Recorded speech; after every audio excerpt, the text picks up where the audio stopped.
Hello and welcome to a very special episode of Nuggets of Bullshit. In case you couldn't tell, we're doing a very special Star Wars themed episode. So we will be doing Rogue One, a Star Wars story which was directed by Gareth Edwards and is starring Felicity Jones, Diego Luna, Riz Ahmed, Alan Tudyk, Mads Mikkelsen, and other people. So yeah, we're doing that because we've done The Mandalorian, and we're doing the original trilogy this Sunday. So it's a Star Wars extravaganza. Yeah. Okay, opening statements. One of Disney's better attempts, a welcome departure from the classic good guy, bad guy dichotomy, as well as setting aside the cliche of the heroes winning every battle, and also the bit with Vader at the end. I mean, because who didn't love that? See, as soon as that came out, the first time I saw it, I was just like this. Die, rebels! Yeah, don't judge me, okay? We've all had that, we've all got our wee sort of things, our wee fandoms that we like to sort of freak out about. But I just want to sort of go through my thoughts, what I think about the film, sort of the general sort of gist of it. On the whole, I think it was sort of unnecessary.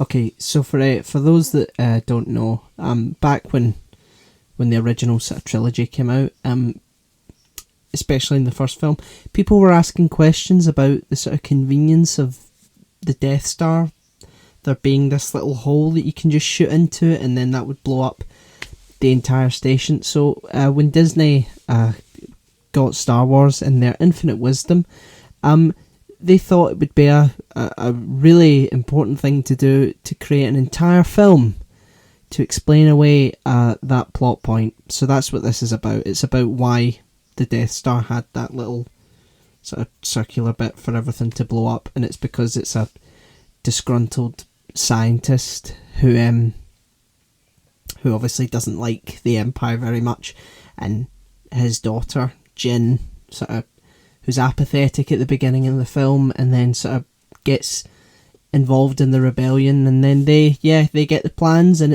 that's how the rebels get the plans. So it's all neatly tied together. So that's why that happened. But on the whole, it's an alright film.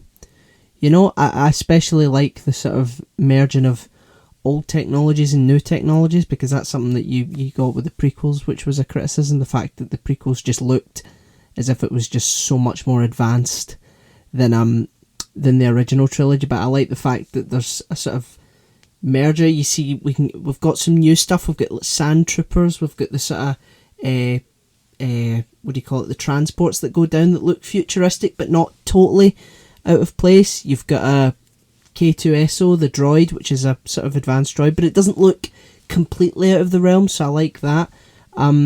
It's always nice to see new settings like Scarif. That's a great place. I don't think we've ever seen a sort of almost like a sort of the Pacific Islands, you know, that sort of side of Star Wars before. It's always been very this planet is snow, this planet is desert. So it was nice to sort of get a sort of mix.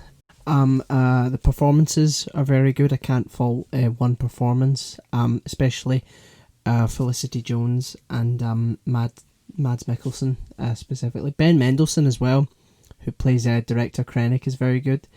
I like the cinematography.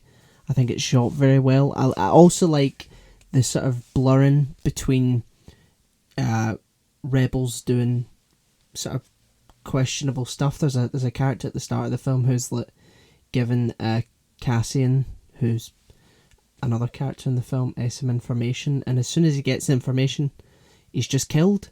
You know, so I like the sort of blurring of the lines. It's not just Empire bad and Rebels good sort of thing. I like that there's a bit of a grey area in that sort of way of it. What I'm disappointed about, and this is really my own expectations, is because when this film first came out, it looked as if it was going to be like from an Empire's perspective, which we haven't had yet, and I think that would just be very interesting.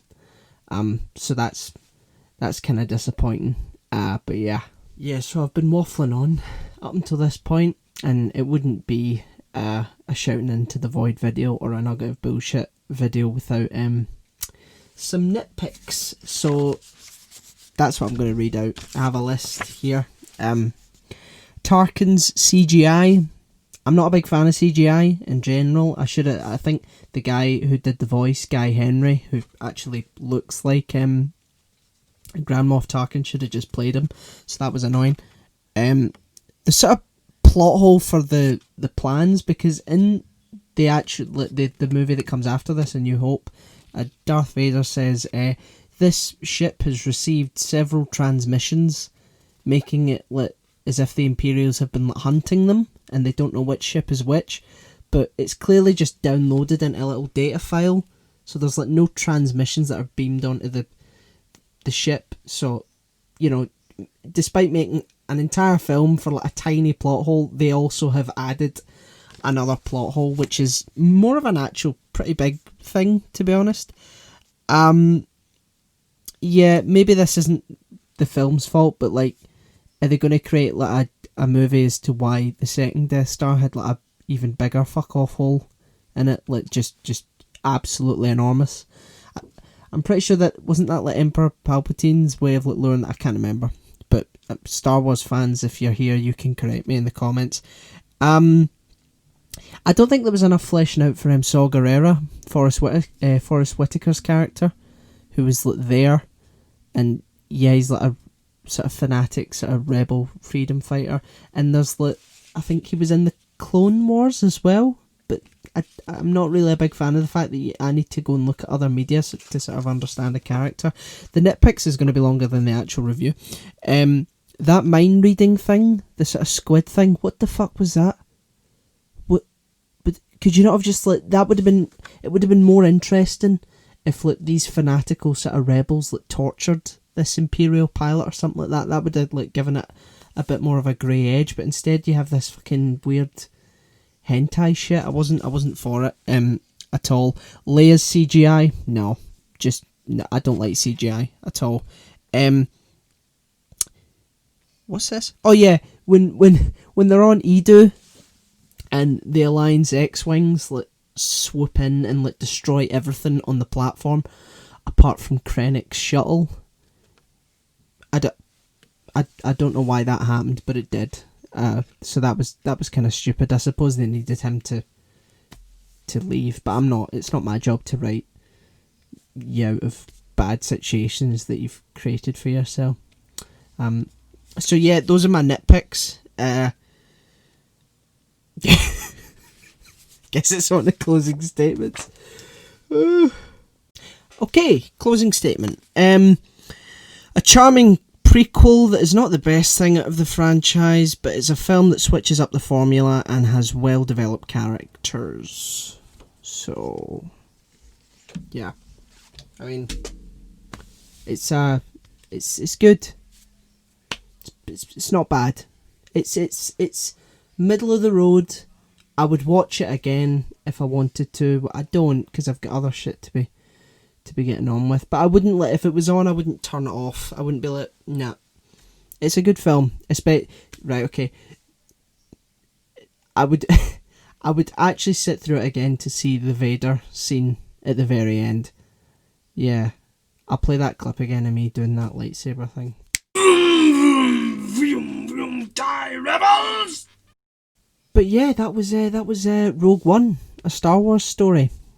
So yeah, obviously the original trilogy will be coming out on Sunday, and then we're going to do the prequels, and then we're going to do the sequels. So maybe I could pick another topic, or you could pick one for me. Leave a wee comment. Tell us, shall I do the Clone Wars? Shall I do Solo, which was yeah. Any other media? Rebels? It's alright. Sort of middle of the road. But anything, let me know and I'll decide. You know, I'm not guaranteeing it because there's a lot of fucking extra media out there, but this is just to see how it works, see how it feels. Probably didn't do too well, but who cares? I hope you enjoyed, and tune in for the podcasts, and we will see you, hear you, create an entire film for your fucking plot hole next time.